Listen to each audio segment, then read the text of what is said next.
राधे राधे, राधे राधे रथ।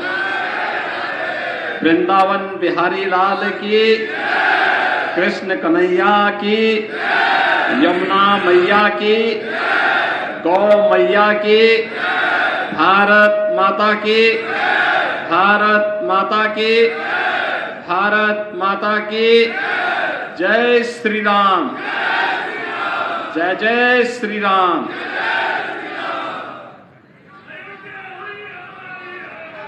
Mathura Lok Sabha seat पर आज Bharatiya Janata party की लोकप्रिय प्रत्याशी और मथुरा के लोकप्रिय सांसद के रूप में जिन्होंने इस पावन क्षेत्र को एक नई पहचान दी है, भारत की सिने जगत की सुविख्यात अदाकार श्रीमती हेमा मालिनी जी, आज उन्होंने नामांकन किया है इस प्रतिष्ठित लोकसभा सीट पर। तीसरी बार उनके नामांकन के लिए मैं भारतीय जनता पार्टी परिवार की ओर से उनका हृदय से अभिनंदन करता हूं, उन्हें बधाई देता हूं। आज के इस कार्यक्रम में मंच पर उपस्थित उत्तर प्रदेश सरकार में मेरे सहयोगी मंत्रीगण, उत्तर प्रदेश भारतीय जनता पार्टी के पूर्व अध्यक्ष श्री स्वतंत्र देव सिंह जी,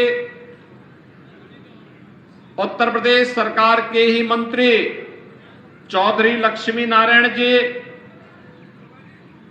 राज्यसभा के माननीय सांसद चौधरी तेजवीर सिंह जी,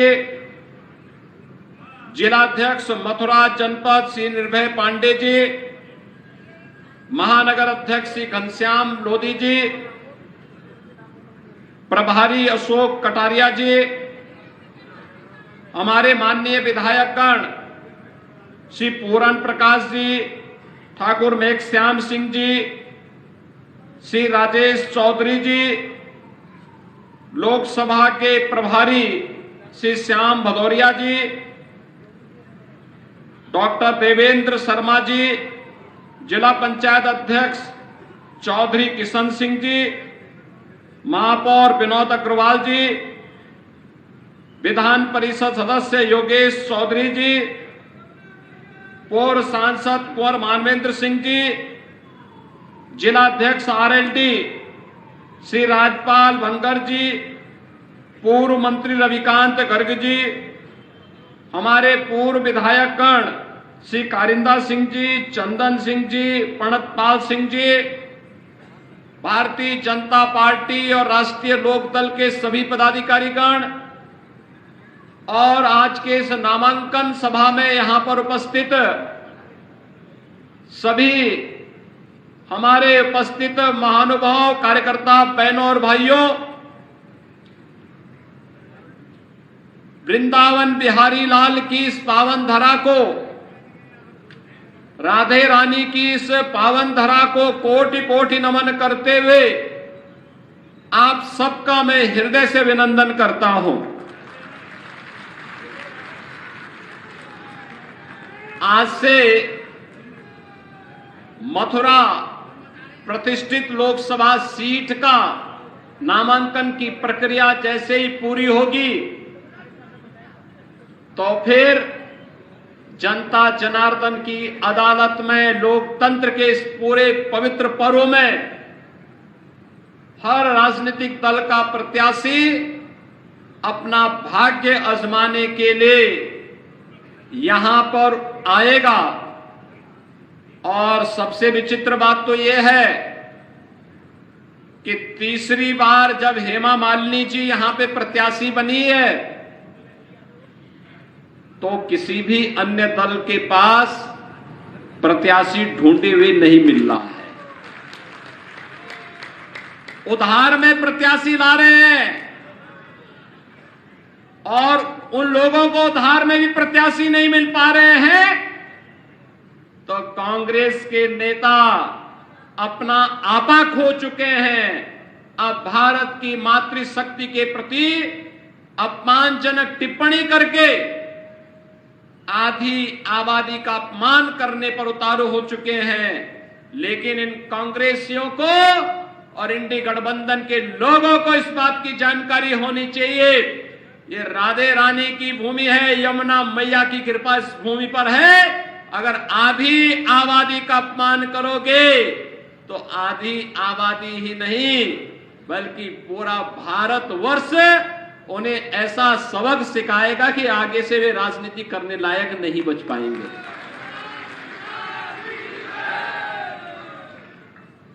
बहनों और भाइयों, लोकतंत्र में अभिव्यक्ति की स्वतंत्रता है, लेकिन इसका मतलब यह नहीं कि व्यक्तिगत टिप्पणी करके हम अनावश्यक रूप से मातृशक्ति का अपमान करें। यह हमारा समाज कभी स्वीकार नहीं कर सकता, कभी स्वीकार नहीं कर सकता। विचारों से सहमति हो सकती है, हमें व्यक्तिगत रूप से कोई व्यक्ति पसंद हो ना हो, लेकिन हम कला को, संस्कृति को, राष्ट्रीयता को या किसी जाति को टारगेट नहीं कर सकते। और अगर कोई करने का प्रयास कर रहा है तो अपने लिए खड्डा स्वयं खोद रहा है। ये तो हमारी मथुरा वृंदावन की भूमि तो कला की भूमि है। भगवान कृष्ण के बारे में कहा जाता है, हमारे कृष्ण कन्हैया के बारे में कहा जाता है कि इन्होंने 16 कलाओं के साथ ही अपना अवतार लिया था। जब 16 कलाओं के साथ, संपूर्ण कलाओं के साथ अवतार लिया था, तो कला का सम्मान करने का इससे अच्छी भूमि दूसरी कौन हो सकती है। और इसीलिए भारत की सिने जगत की सबसे सुविख्यात अदाकार के रूप में जिन्होंने अपनी कला और अपनी प्रतिभा के माध्यम से भारत की परंपरा को, भारत की संस्कृति को, भारत की सिने जगत को, भारत की परंपरा और संस्कृति की कला को वैश्विक मंच पर स्थापित करने में अपना पूरा जीवन लगा दिया हो, और जिसके मंचन को देखने के लिए आज भी लाखों लाख लोग जुड़ते हैं, चाहे वे गंगा की प्रस्तुति हो, चाहे वह मीराबाई की प्रस्तुति हो, चाहे वह मां दुर्गा की प्रस्तुति हो। उस कला का सम्मान कौन भारतीय नहीं करेगा, कौन भारतीय नहीं करेगा। और यह भी अगर कांग्रेसियों को बुरा लगता है तब तो उनको भगवान भी अब बचा पाएगा कि नहीं बचा पाएगा, ये मुझे स्वयं उन पे संदेह होता है। बहनों और भाइयों, एक लोकसभा का चुनाव चल रहा है। पहले चरण के नामांकन की प्रक्रिया पूरी होने के बाद आज दूसरे चरण के नामांकन की प्रक्रिया भी पूरी होने जा रही है। अब पहले और दूसरे चरण में चुनाव प्रचार कार्य युद्ध स्तर पर आगे बढ़ेगा। मैं भी कुछ दिन पहले यहां आया था, मैंने विकास की चर्चा भी की, संस्कृति की चर्चा भी की, देश के अंदर क्या माहौल है इसकी चर्चा भी की। मैं कल आगरा में था, सायंकाल वाराणसी गया और आज फिर मथुरा में फिर आपके बीच में यहां पर आया हूं।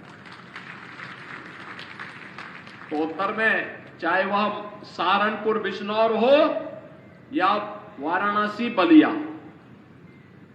चारों ओर जाकर के हम ही लोग बता सकते हैं ना कि वास्तव में माहौल कैसा है और जनता जनार्दन क्या चाहती है। चारों ओर एक ही आवाज आ रही है, हर मन में एक ही बात है कि हमें मोदी जी ने 10 वर्ष तक देश के लिए जिस प्रतिबद्धता के साथ कार्य किया है, मोदी जी के प्रति कृतज्ञता ज्ञापित करते हुए हम अपना एक एक वोट मोदी जी को देंगे, कमल निशान पर देंगे और भारतीय जनता पार्टी के प्रत्याशियों को विजयी बना के देंगे। सभी जगह से एक आवाज है। और बहनों और भाइयों, यह आवाज वैसे ही नहीं है, पहली बार भारतवासियों ने एक ऐसी सरकार को देखा है जो सरकार भारत के अंदर भारत की भावना के अनुरूप भारत के नागरिकों की सम्मान की रक्षा करते हुए, उनकी सुरक्षा करते हुए, उनकी समृद्धि के लिए और राष्ट्रीय स्वाभिमान को 56 इंच चौड़ा करते हुए दुनिया के सामने भारत के गौरव को बढ़ाने का कार्य कर रही है। यह काम मोदी जी के नेतृत्व में हुआ है। वैश्विक मंच पर बढ़ी हुई प्रतिष्ठा हो, चाहे सुरक्षित सीमाएं हो, देश के अंदर वर्ल्ड क्लास इंफ्रास्ट्रक्चर का हो या गरीब कल्याणकारी योजनाओं का लाभ देने का हो, भारत की परंपरा और संस्कृति में पूछना चाहता हूं, कांग्रेस को देश के अंदर 60 वर्ष तक शासन करने का अवसर प्राप्त हुआ था। क्यों नहीं इन्होंने काशी में काशी विश्वनाथ धाम का निर्माण कर दिया? मोदी जी तो पिछले 2 बार से ही काशी से सांसद हैं, लेकिन कांग्रेस को तो 60 वर्ष लगे थे और 60 वर्ष तक उनका प्रतिनिधित्व काशी से था। क्यों नहीं उन्होंने अपना प्रतिनिधि, और क्यों नहीं कांग्रेस की सरकारों ने, केंद्र और राज्य सरकारों ने काशी के बारे में सोचा? क्यों नहीं उन्होंने मथुरा वृंदावन के बारे में सोचा? आखिर सपा, बसपा, कांग्रेस, इन सभी को आपने अवसर दिया था। यहां पे नगर निगम बनाने का काम हो, यह भी भारतीय जनता पार्टी की सरकार ने किया। यहां पे मथुरा, वृंदावन, बरसाना, गोकुल, बलदेव, गोवर्धन, नंदगांव, इन सभी क्षेत्रों को तीर्थ स्थल घोषित करने का कार्य था, यह भी भारतीय जनता पार्टी की सरकार ने किया। यहां पर ब्रज तीर्थ विकास परिषद के माध्यम से यहां की भावनाओं के अनुरूप यहां का विकास हो। जब यहां की सांसद श्रीमती हेमा मालिनी जी थी, तब उनके सुझाव पर हम लोगों ने यह तीर्थ स्थल घोषित करते हुए और फिर यहां के समग्र विकास की एक रूपरेखा तैयार करते हुए इस कार्यक्रम को आगे बढ़ाया। और आज आप देख रहे होंगे, आज तो देख रहे होंगे, इन सभी तीर्थों में विकास के कार्य तेजी के साथ आगे बढ़ते हुए दिखाई दे रहे हैं। बहुत सारे मामले हैं जहां न्यायालय में मामले लंबित हैं, उन कारणों से हमें थोड़ा रुकना पड़ता है। और हम तो ये मान के चलते हैं कि अंततः हमारी जीत होनी है। हमने अयोध्या के लिए 500 वर्षों का इंतजार किया, लेकिन संघर्ष से कभी पीछे हटे नहीं और अंततः परिणाम आया। क्यों नहीं अयोध्या में राम मंदिर का निर्माण कांग्रेस और सपा बसपा वालों ने कर दिया? ये तो राम भक्तों पर गोली चलाते थे। इनके द्वारा क्या कुछ अयोध्या में नहीं किया गया। कोई राम का नाम ले ले, जय श्री राम का नारा लगा दे तो उस पर लाठी और गोली चलती थी। और आज आप अयोध्या जाएंगे, आपको त्रेता युग याद आ जाएगा, प्रभु राम के समय का स्मरण हो आएगा।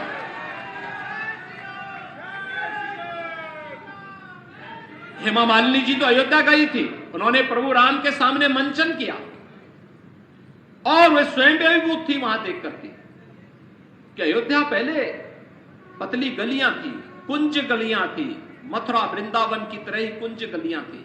और आज आप जाके देखिए 4 लेन और 6 लेन आपको दिखाई देगा वहां पूरा।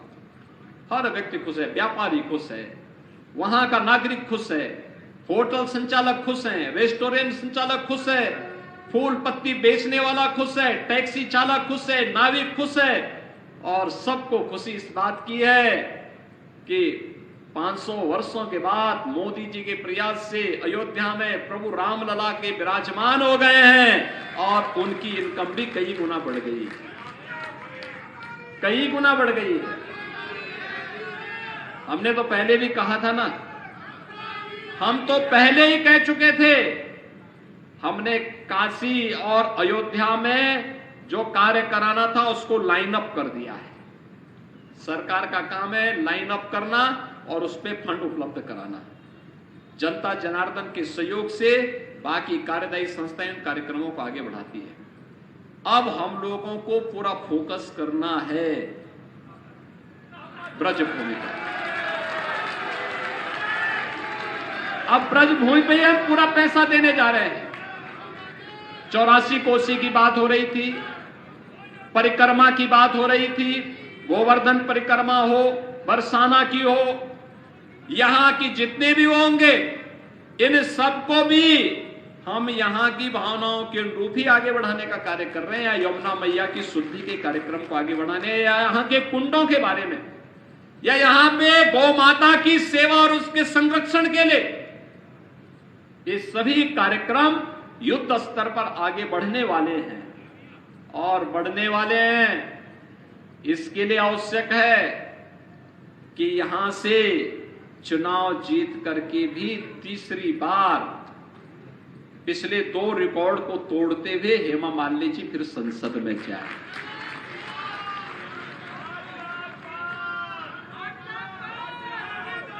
और यहां का संदेश देखो, अयोध्या, मथुरा और काशी में सबसे पहले चुनाव मथुरा में हो रहा है,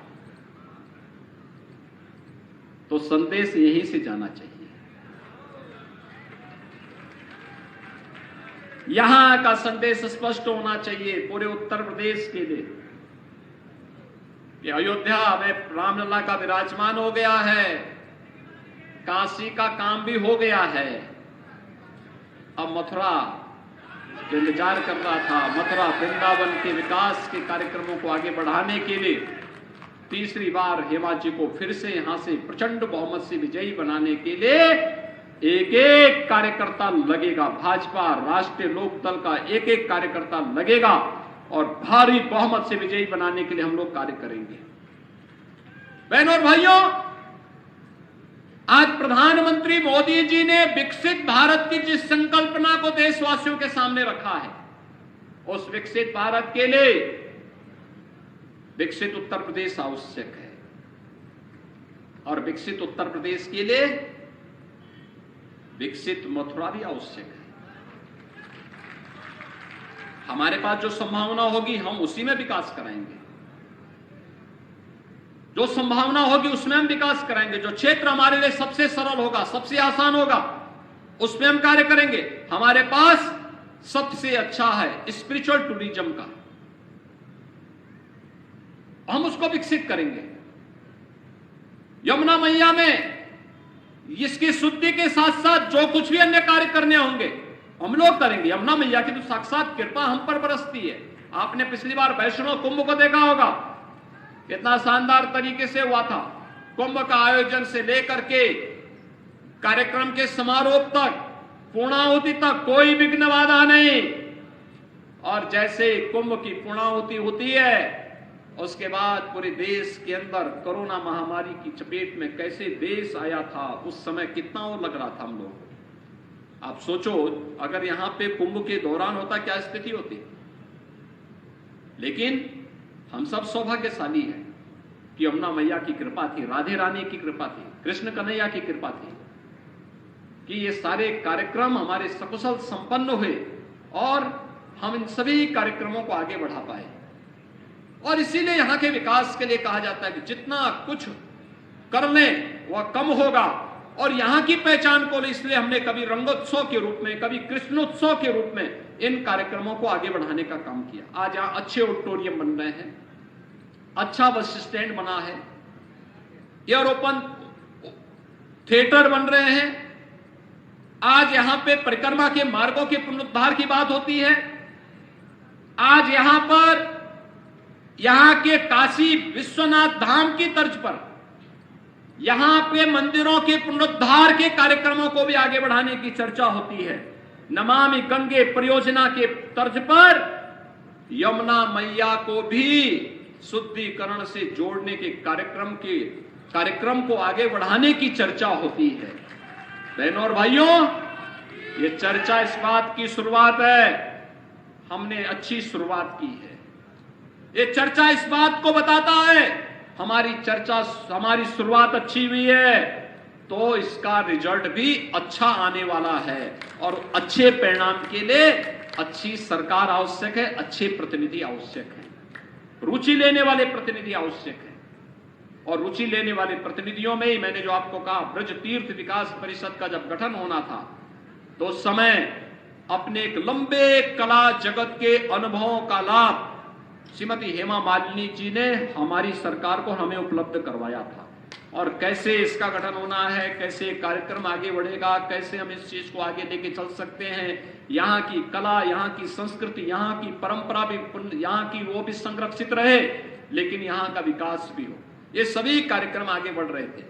और आज उसी का परिणाम है कि हम इस क्षेत्र के लिए कुछ कर पा रहे हैं, इस क्षेत्र के लिए भी कर रहे हैं। और महामाया के रूप में मां विंध्यवासिनी धाम के कार्यक्रम को भी हमने पुनरुद्धार करके रख दिया। वहां कभी जाइए आप विंध्यवासिनी धाम में, विंध्यवासिनी धाम में कभी जाइए आप। पहले संकरी गली थी, 2 लोग एक साथ नहीं जा सकते थे, और आज 100 लोग भी एक साथ जाएंगे ना, आसानी से वहां जगत जननी मां भगवती विंध्यवासिनी के दर्शन आसानी से हो सकते हैं। क्या ये काम सपा बसपा और कांग्रेस के लोग करते क्या? क्या काशी विश्वनाथ धाम का काम ये लोग कर पाते क्या? क्या मां विंध्यवासिनी धाम में जो काम हो रहा है, जो काम हुआ है, क्या ये लोग कर पाते क्या? मथुरा, वृंदावन, बरसाना में, ब्रज क्षेत्र में जो कार्य हो रहा है, क्या ये लोग कर पाते क्या? अयोध्या में जो कार्य हुआ है, क्या ये लोग कर पाते क्या? व्यापारी और बेटी को जो सुरक्षा मिली है, क्या ये कांग्रेस, सपा और बसपा के लोग कर पाते क्या? इनकी तो व्यापारी के लिए भी और बेटी के लिए भी इनकी धारणा क्या, इनकी मानसिकता क्या है, इनके भाषणों से आप सुन सकते हैं। जब ये लोग कर ही नहीं सकते, न ये विकास करा सकते, न देश को सुरक्षा दे सकते हैं, न हमारी आस्था का सम्मान ही कर सकते हैं, न गरीब कल्याण ही का काम कर सकते हैं, और न बेटी और व्यापारी को ही सुरक्षा दे सकते हैं, तो देश को इस बोझे को क्या लेकर के चलने की आवश्यकता है क्या? चलने की आवश्यकता है क्या? मैं ये प्रश्न आप मथुरा वासियों से पूछना चाहता हूं, क्या इन लोगों से कोई आप उम्मीद करते हैं क्या? जब उम्मीद नहीं करते हैं तो फिर अपना वोट खराब क्यों करना चाहते हैं? ये वोट, ये जो मतदान देने की हम अपील कर रहे हैं, इस आधार पर कर रहे हैं कि वर्तमान भी हमारा सुरक्षित और उज्जवल रहे, और भविष्य भी उन्नत और उन्नति की नई पराकाष्ठा को प्राप्त करके विकसित भारत की संकल्पना को हम अपनी आंखों से देख सकें। और विकसित भारत की संकल्पना को ही साकार करने के लिए मोदी जी को तीसरा कार्यकाल चाहिए। तीसरे कार्यकाल के प्रथम 3 वर्ष में भारत दुनिया की तीसरी बड़ी अर्थव्यवस्था बनेगा। भारत तीसरी बड़ी अर्थव्यवस्था बनेगा। हर भारत की इनकम कई गुना बढ़ेगी, हर भारतवासी की इनकम बढ़ेगी, इंफ्रास्ट्रक्चर के कार्य और द्रुत गति से आगे बढ़ेंगे। तब हम लोगों को किसी के सामने विकास के बारे में चर्चा करने की आवश्यकता नहीं होगी, स्वतः स्फूर्त भाव के साथ होता हुआ दिखाई देगा। और इसी का आह्वान करने के लिए आज मैं आपके पास आया हूं। मथुरा लोकसभा सीट पर तीसरी बार श्रीमती हेमा मालिनी जी आपके बीच में है। पिछली बार यानी पिछली 2 बार जितने वोटों से आपने जिताया है, इन दोनों को जोड़ करके जितना बनेगा उससे ज्यादा वोटों से जिताने की जिम्मेदारी आपको सौंप रहा हूं। सहमत हैं? सहमत हैं? सभी लोग सहमत हैं? सभी लोग सहमत हैं?